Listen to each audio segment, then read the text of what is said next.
Hello there everyone, welcome back to our channel. In today's video, you are gonna see how to share Google Drive files with others. So for that, let's head over to our Drive. So once you are in there, make sure you have logged in into your desired account. And if you have a file, just head over to the file and tap on the three dots on the top right. And here you will find the option of share or manage access. So I'm going to share.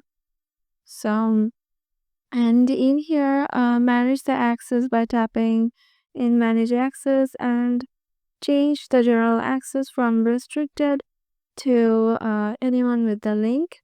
As you can see, it is getting updated. And once it is done, you can set if you want to let the person access as a viewer, commenter, or editor. So if you set it to editor, people can't people can just edit your Google Drive file too. And if you just set it for viewer, they can't edit anything. They can view your file. But if you set for commenter too, they can comment on specific notes. So yeah, I'm setting to viewer right now, going back. And here I'm taking the link on the top right. The link is copied.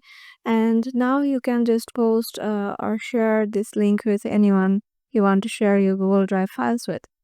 So yeah, this is how you can do it. Hope this video will help you out and we'll see you in the next video.